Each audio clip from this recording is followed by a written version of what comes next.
സ്വന്തം ആണ് മക്കളെ. വളരെ ഇമ്പോർട്ടന്റ് ആയിട്ടുള്ള ഒരു വീഡിയോ ആയിട്ടാണ് എന്റെ കുട്ടികളുടെ അടുത്തേക്ക് മിസ് എത്തിയിട്ടുള്ളത്. അപ്പൊ ഈ ഒരു വീഡിയോ കംപ്ലീറ്റ് ആയിട്ട് കാണുന്നു എന്നുള്ള കാര്യം നിങ്ങൾ ഉറപ്പുവരുത്തുക. അപ്പൊ നമ്മുടെ first chapter chemical reactions and equations എന്ന ചാപ്റ്റർ എടുത്താൽ അതിൽ ഒരുപാട് റിയാക്ഷൻസ് എന്റെ കുട്ടികൾക്ക് പഠിക്കാനുണ്ടല്ലേ. പക്ഷെ നമ്മുടെ എക്സാമിന് വളരെ ഇമ്പോർട്ടന്റ് ആയിട്ടുള്ള ചാപ്റ്റർ ആണ്. പല മക്കൾക്കും ഒരുപാട് റിയാക്ഷൻസ് ഉള്ളത് കൊണ്ട് തന്നെ ഒരുപാട് കൺഫ്യൂഷൻസ് വന്നു പോകുന്നതാണ്. ഈ ഒരു വീഡിയോ കണ്ടു കഴിഞ്ഞാൽ ആ ഒരു കൺഫ്യൂഷൻസ് ഒക്കെ നിങ്ങൾക്ക് മാറി കിട്ടും. ഏറ്റവും ഇമ്പോർട്ടന്റ് ആയിട്ടുള്ള കുറച്ച് റിയാക്ഷൻസ് ആണ് മിസ് ഇന്നത്തെ വീഡിയോയിൽ ഡിസ്കസ് ചെയ്യുക. അപ്പൊ ആദ്യം തന്നെ പറയട്ടെ, നമ്മുടെ വീഡിയോസ് ആദ്യമായിട്ട് കാണുന്ന ഒരാളാണെങ്കിൽ തീർച്ചയായിട്ടും ഈ പറഞ്ഞ നമ്മുടെ 10th CBSE ചാനൽ സബ്സ്ക്രൈബ് ചെയ്യുക, നോട്ടിഫിക്കേഷൻ ഒക്കെ ഓൺ ചെയ്ത് വെക്കുക. അങ്ങനെ സബ്സ്ക്രൈബ് ചെയ്യുന്നത് കൊണ്ട് നിങ്ങൾക്ക് ഒരിക്കലും നഷ്ടം ഉണ്ടാവില്ല, നേട്ടം മാത്രമേ ഉണ്ടാവുള്ളൂ. ഇത് എന്റെ പ്രോമിസ് ആണ്. അതേപോലെ തന്നെ മക്കളെ, മിസ് ഇതാ തുടങ്ങാൻ പോവുകയാണ്. ഇനി വളരെ വലിയ വർത്തമാനങ്ങളൊന്നുമില്ല, കാര്യത്തിലേക്ക് കിടക്കാം. ഒന്നാമതായിട്ട് ഉള്ളതാണ് ബേണിംഗ് മഗ്നീഷ്യം. നമ്മൾ ആദ്യം തന്നെ കാണുന്ന ഒരു ആക്ടിവിറ്റി എന്താ? മഗ്നീഷ്യം റിബണിനെ ബേൺ ചെയ്യുക എന്നുള്ളതാണ് അല്ലെ. മഗ്നീഷ്യം റിബണിനെ എടുത്ത് അസ്റ്റാബാസിലെ കുട്ടികളാണെങ്കിൽ അറിയാം, നമ്മൾ റിയാക്ഷൻസ് ഒക്കെ കണ്ടു പഠിച്ചതാണ് അല്ലെ.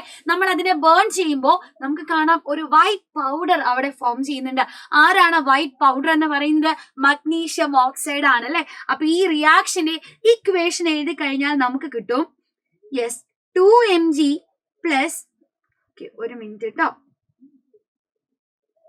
Yes 2mg plus O2 gives 2mg plus O2 gives MgO എന്ന് നമുക്ക് കിട്ടും അല്ലെ.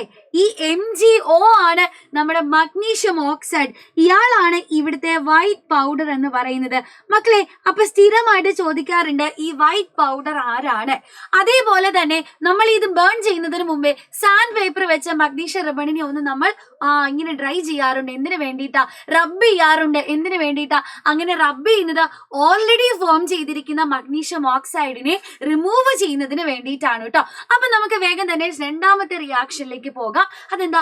സിങ്കും ഹൈഡ്രോക്ലോറിക് ആസിഡും തമ്മിലുള്ള ഒരു റിയാക്ഷൻ ആണ് അല്ലെ. അപ്പൊ നമ്മൾ കുറച്ച് ഹൈഡ്രോക്ലോറിക് ആസിഡിലേക്ക് സിങ്കിനെ ഇട്ട് കഴിഞ്ഞാൽ നമുക്ക് എന്താ കാണാനായിട്ട് സാധിക്കുക? കുറെ ബബിൾസ് അവിടെ ഫോം ചെയ്യുന്നു. ഈ ബബിൾസ് എന്ന് പറയുന്നത് ഹൈഡ്രജൻ ഗ്യാസ് ആണ്.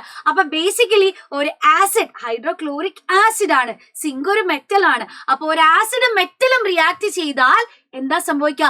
അവിടെ ഹൈഡ്രജൻ ഗ്യാസ് റിലീസ് ചെയ്യും, ഒപ്പം കുറച്ച് സോൾട്ടും ഉണ്ടാവും എന്ന് നമുക്ക് പറയാം. റിയാക്ഷൻ എഴുതി കഴിഞ്ഞാൽ നമുക്ക് കിട്ടും zinc Zn plus 2HCl gives ZnCl2. ഈ ZnCl2 എന്ന് പറയുന്ന ആളാണ് നമ്മുടെ സിങ്ക് ക്ലോറൈഡ്. ഒപ്പം നമുക്ക് കുറച്ച് ഹൈഡ്രജൻ ഗ്യാസിനെ കിട്ടും. ഈ ഹൈഡ്രജൻ ഗ്യാസ് ആണ് ഇവിടെ ബബിൾസ് ആയിട്ട് മാറുന്നത് മക്കളെ. ഈ ഒരു റിയാക്ഷൻ എടുത്താൽ നിങ്ങൾക്ക് കാണാം നമ്മുടെ സിങ്ക് ഹൈഡ്രജനെ ഡിസ്പ്ലേസ് ചെയ്യുന്നുണ്ട് അല്ലെ. അതുകൊണ്ട് ഇതൊരു ഡിസ്പ്ലേസ്മെന്റ് റിയാക്ഷൻ ആണ് എന്ന് പറയാം. നേരത്തെ നമ്മൾ കണ്ടത് മഗ്നീഷ്യം ഓക്സിജനും തമ്മിൽ കമ്പൈൻ ചെയ്യുകയാണ്, പുതിയൊരു പ്രോഡക്റ്റ് ആകുകയാണ്. സോ അതൊരു കോമ്പിനേഷൻ റിയാക്ഷൻ ആയിരുന്നു. ഇവിടെ സിങ്ക് ഹൈഡ്രജനെ ഡിസ്പ്ലേസ് ചെയ്തു, അതുകൊണ്ട് ഇതൊരു ഡിസ്പ്ലേസ്മെന്റ് റിയാക്ഷൻ ആണ്. ഇനി അടുത്തതിലേക്ക് പോകാം. Reaction between lead nitrate and potassium iodide. മക്കളെ, ലെഡ് നൈട്രേറ്റ് എന്ന് പറഞ്ഞാൽ നിങ്ങൾക്ക് കാണാം ഇങ്ങനെ വൈറ്റ് കളറിലുള്ള ഒരു പൗഡർ ആണ്. ഈ ലെഡ് നൈട്രേറ്റിനെ ഞാൻ എടുത്തു, അതിലേക്ക് പൊട്ടാഷ്യം അയോഡൈഡ് ആഡ് ചെയ്ത് കഴിഞ്ഞാൽ റിയാക്ഷൻ നടന്നു കഴിയുമ്പോൾ അവിടെ ഒരു യെല്ലോ പ്രസിപ്പിറ്റേറ്റ്, ഒരു നല്ല ബ്രൈറ്റ് യെല്ലോ, നല്ല മഞ്ഞ കളറിലുള്ള ഒരു പ്രസിപ്പിറ്റേറ്റ് ഫോം ചെയ്യുന്നതായിട്ട് കാണാം. ആരാണ് അയാൾ? അതറിയാൻ നമുക്ക് ആ ഇക്വേഷൻ ഒന്ന് എഴുതി നോക്കാം. ലെഡ് നൈട്രേറ്റ് എന്ന് പറഞ്ഞാൽ PbNO3 ട്വൈസ് ആണ് കേട്ടോ. ഇതാണ് ലെഡ് നൈട്രേറ്റ്. ഇതിലേക്ക് നമ്മൾ പൊട്ടാഷ്യം അയോഡൈഡിനെയാണ് ആഡ് ചെയ്യുന്നത്. ആരെയാണ്? പൊട്ടാഷ്യം അയോഡൈഡിനെ നമ്മൾ ആഡ് ചെയ്ത് കൊടുക്കുകയാണ്. എന്താ സംഭവിക്കാന്നറിയോ? ഇവിടെ ഇന്റർചേഞ്ച് ഓഫ് അയോൺസ് ആണ്. ലെഡിന്റെ കയ്യിലുള്ള നൈട്രേറ്റ് അയണിനെ പൊട്ടാഷ്യത്തിന് കൊടുക്കും. അപ്പൊ പൊട്ടാഷ്യം അയോൺ നൈട്രേറ്റ് അയണുമായിട്ട് റിയാക്ട് ചെയ്തിട്ട് അവിടെ രണ്ട് പൊട്ടാഷ്യം നൈട്രേറ്റ് ഫോം ചെയ്യും. ഇനി നോക്കിക്കേ, പൊട്ടാഷ്യത്തിന്റെ കയ്യിൽ ഉണ്ടായിരുന്നത് അയോഡൈഡ് അയൺ ആയിരുന്നു. ആ അയോഡൈഡ് അയണിനെ ലെഡിന് കൊടുത്തു. സോ ബേസിക്കലി ലെഡിന്റെ കയ്യിലുള്ളത് പൊട്ടാഷ്യത്തിനും കൊടുത്തു, പൊട്ടാഷ്യത്തിന്റെ കയ്യിലുള്ളത് ലെഡിനും കൊടുത്തു. ഇന്റർചേഞ്ച് ഓഫ് അയോൺസ് ആണ് അല്ലെ. ഇത്തരത്തിലുള്ള റിയാക്ഷൻസിനെ നമ്മൾ എന്താ വിളിക്കുക? Double displacement reaction. രണ്ട് സ്ഥലത്തും ചേഞ്ച് വന്നതുകൊണ്ടാണ് നമ്മൾ ഡബിൾ ഡിസ്പ്ലേസ്മെന്റ് എന്ന് പറയാ അല്ലെ. ഇനി അപ്പം അയോഡൈഡ് അയണും ലെഡും കൂടെ റിയാക്ട് ചെയ്താൽ നമുക്ക് ആരെ കിട്ടാന്നറിയോ? PbI2 എന്ന് പറയുന്ന ലെഡ് അയോഡൈഡിനെ കിട്ടും മക്കളെ. ഈ ലെഡ് അയോഡൈഡ് ആണ് ഇവിടുത്തെ യെല്ലോ പ്രസിപ്പിറ്റേറ്റ് ഫോം ചെയ്യാനുള്ള റീസൺ എന്ന് പറയുന്നത് കേട്ടോ. കാരണം എന്താ? ലെഡ് അയോഡൈഡിന്റെ കളർ മഞ്ഞ കളറാണ്. ഇത്രയുള്ള കാരണം. അപ്പൊ ലെഡ് അയോഡൈഡ് ഫോം ചെയ്യുന്നത് കൊണ്ടാണ് അവിടെ യെല്ലോ കളർ ആയിട്ട് മാറുന്നത്. ഈ യെല്ലോ കളർ ആരാണ് എന്ന് സ്ഥിരം ചോദിക്കാറുണ്ട്, നോട്ട് ചെയ്ത് വെക്കുക, അത് ലെഡ് അയോഡൈഡ് ആണ്. അപ്പൊ ഇതൊരു ഡബിൾ ഡിസ്പ്ലേസ്മെന്റ് റിയാക്ഷൻ എക്സാമ്പിൾ ആണ് എന്ന് നമുക്ക് പറയാം. പൊട്ടാഷ്യം നൈട്രേറ്റിന്റെ വൈറ്റ് കളർ ആണ്, കളർ ഇല്ല, അതുകൊണ്ടാണ് മഞ്ഞ കളർ മാത്രം അവിടെ കാണുന്നത്. ആ ഒരു കൺഫ്യൂഷൻ വേണ്ട. ഇനി അടുത്ത ക്വസ്റ്റ്യനിലേക്ക് പോവാം. അടുത്ത റിയാക്ഷൻ ആണ് very very very important reaction എന്ന് പറയാം, കാൽഷ്യം ഓക്സൈഡും വാട്ടറുമായിട്ടുള്ള റിയാക്ഷൻ. കാൽഷ്യം ഓക്സൈഡ് എന്ന് പറഞ്ഞാൽ ആരാ? CaO. ഇയാളെ നമ്മൾ വേറൊരു പേരൂടെ വിളിക്കും. ഇയാൾക്ക് ഒരു കോമൺ നെയിം ഉണ്ട്. എന്താ കോമൺ നെയിം എന്നറിയോ?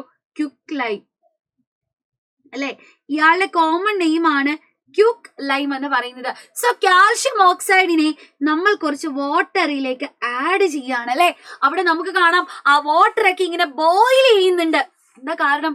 ഈ റിയാക്ഷൻ നടക്കുമ്പോൾ ഇവിടെ ഹീറ്റ് റിലീസ് ചെയ്യപ്പെടുന്നുണ്ട്. ഹീറ്റ് റിലീസ് ചെയ്യപ്പെടുന്നതുകൊണ്ട് തന്നെ നമുക്ക് പറയാം ഇതൊരു എക്സോതെർമിക് റിയാക്ഷൻ ആണ് അല്ലെ. ഏതൊരു റിയാക്ഷനിലും എനർജി അല്ലെങ്കിൽ ഹീറ്റ് റിലീസ് ചെയ്താൽ അത് എക്സോതെർമിക് റിയാക്ഷൻ ആണ്.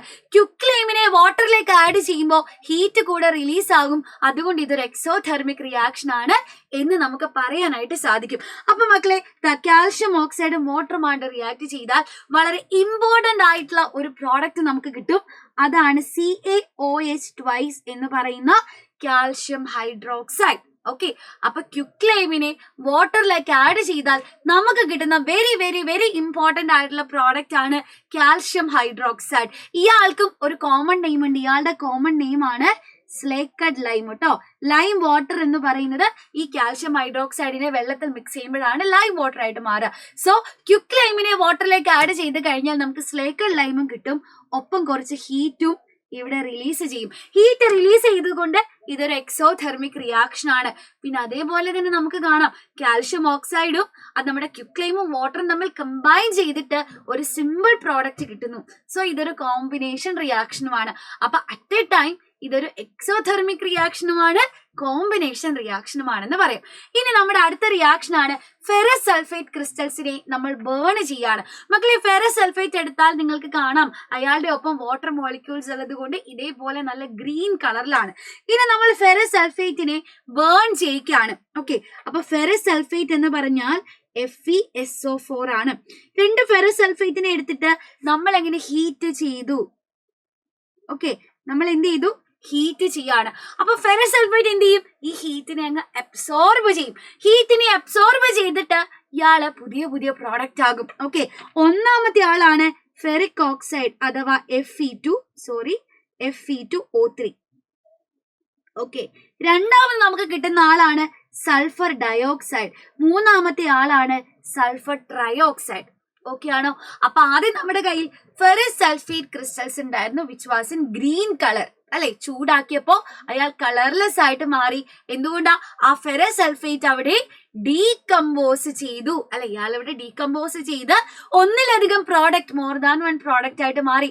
ഫെറിക് ഓക്സൈഡിനെ കിട്ടി, സൾഫർ ഡയോക്സൈഡ് കിട്ടി, സൾഫർ ട്രയോക്സൈഡ് കിട്ടിയിട്ടുണ്ട്. അപ്പൊ നമ്മൾ ഇവിടെ രണ്ട് ടൈപ്പ് റിയാക്ഷൻസ് നടക്കുന്നുണ്ട് എന്ന് എന്റെ കുട്ടികൾ മനസ്സിലാക്കണം. ഒന്ന്, ഫെറസ് സൾഫേറ്റ് ഡീകമ്പോസ് ചെയ്യുന്നു, അതുകൊണ്ട് ഇതൊരു ഡീകമ്പോസിഷൻ റിയാക്ഷൻ ആണ്.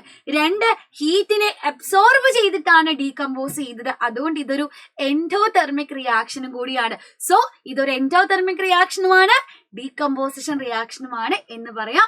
മക്കളെ, ലാസ്റ്റ്ലി നമ്മളൊരു ലെഡ് നൈട്രേറ്റിനെ ബേൺ ചെയ്യാനായിട്ട് പോവുകയാണ്.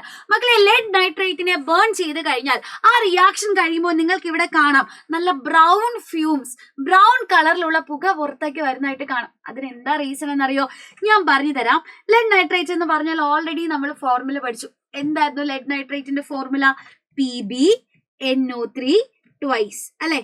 ഇയാളെയാണ് നമ്മൾ ഹീറ്റ് ചെയ്തത്. അപ്പൊ രണ്ട് ലെഡ് നൈട്രേറ്റിനെ എടുത്തിട്ടാണ് ഞാൻ ഇവിടെ ഹീറ്റ് ചെയ്യുന്നത്. അങ്ങനെ ഹീറ്റ് ചെയ്യുമ്പോൾ ഇയാൾക്ക് ഡീകമ്പോസിഷൻ സംഭവിക്കും. ഇയാൾ എന്ത് ചെയ്യും? ഡീകമ്പോസ് ചെയ്യും. എന്നിട്ട് ഇയാള് 3 പ്രോഡക്റ്റ് ആയിട്ട് മാറും. ഒന്നാമത്തെ ആളാണ് മക്കളെ lead oxide. Okay, 2 lead oxide ആകും. അടുത്തത് നൈട്രജൻ ഡയോക്സൈഡ് ആയിട്ട് മാറും. ഓക്കെ, 4 മോളിക്യൂൾ ഓഫ് നൈട്രജൻ ഡയോക്സൈഡും. ഇനി മൂന്നാമതായിട്ട് നമുക്ക് കുറച്ച് ഓക്സിജൻ ഗ്യാസിനെയും കിട്ടും.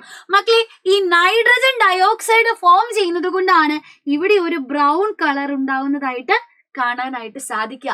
ക്ലിയർ ആണോ എന്റെ കുട്ടികൾക്ക്? സോ ലെഡ് നൈട്രേറ്റിനെ നമ്മൾ ഹീറ്റ് ചെയ്ത് കഴിഞ്ഞാൽ അവിടെ ബ്രൗൺ ഫ്യൂംസ് ഫോം ചെയ്യും. Why? It is due to the formation of nitrogen dioxide. ഈ നൈട്രജൻ ഡയോക്സൈഡ് ആണ് ബ്രൗൺ ഫ്യൂംസ്, ബ്രൗൺ കളറിലുള്ള പുക പോലെ പുറത്തേക്ക് വരുന്നതായിട്ട് കാണാനായിട്ട് സാധിക്കുക. ഇവിടെയും ഒരു സിംഗിൾ റിയാക്ടന്റ് ഡീകമ്പോസ് ചെയ്ത് സിമ്പിൾ പ്രോഡക്ട്സ് ആയി. അതുകൊണ്ട് ഇതും ഒരു ഡീകമ്പോസിഷൻ റിയാക്ഷൻ ആണ് എന്ന് പറയാം. ഹീറ്റ് എനർജിനെ അബ്സോർബ് ചെയ്യുന്നു, ഹീറ്റ് ചെയ്തപ്പോഴല്ലേ റിയാക്ഷൻ നടന്നത്. സോ ഇതും ഒരു എൻഡോതെർമിക് റിയാക്ഷൻ ആണ്. അപ്പോൾ എന്താണ് കോമ്പിനേഷൻ, എന്താണ് ഡീകമ്പോസിഷൻ, എന്താണ് ഡിസ്പ്ലേസ്മെന്റ്, എന്താണ് ഡബിൾ ഡിസ്പ്ലേസ്മെന്റ്, എക്സോതെർമിക് എന്താ, എൻഡോതെർമിക് എന്താ, ഈ കാര്യങ്ങളൊക്കെ നമ്മൾ പഠിച്ചു കഴിഞ്ഞു. ഇതേപോലെയുള്ള അടിപൊളി അടിപൊളി അടിപൊളി ഇതിലും സെറ്റ് ആയിട്ടുള്ള ക്ലാസ്സസ് ആണ് നമ്മുടെ അസ്ട്ര ബാച്ചിൽ ലഭിക്കുന്നുണ്ടാവുക. അപ്പൊ തീർച്ചയായിട്ടും അസ്ട്ര ബാച്ചിൽ ജോയിൻ ചെയ്യാൻ സാധിക്കുന്നവരാണെങ്കിൽ തീർച്ചയായും എന്റെ കുട്ടികൾ അസ്ട്ര ബാച്ചിൽ ജോയിൻ ചെയ്യുക. അങ്ങനെയാണെങ്കിൽ ഓക്കെ, ഇനി ഇതേപോലെ ഏത് ടോപ്പിക്കിന്റെ വീഡിയോ ആണ് മിസ് ചെയ്തു തരേണ്ടത് എന്ന് എന്റെ കുട്ടികൾ ഉറപ്പായിട്ടും കമന്റ് ചെയ്യുക. ഒരിക്കൽ കൂടി പറയാണ് മക്കളെ, ഈ വീഡിയോ യൂസ്ഫുൾ ആയാൽ തീർച്ചയായിട്ടും നിങ്ങളുടെ ഫ്രണ്ട്സിനൊക്കെ ഷെയർ ചെയ്ത് കൊടുക്കണം. സബ്സ്ക്രൈബ് ചെയ്യാനും മറക്കരുത്. ഉറപ്പായിട്ടും ഇനി ഏതാ ടോപ്പിക്ക് വേണ്ടെന്ന് കമന്റ് ചെയ്യാം കേട്ടോ. Thank you so much. Next വീഡിയോയിൽ കാണാം. ബൈ.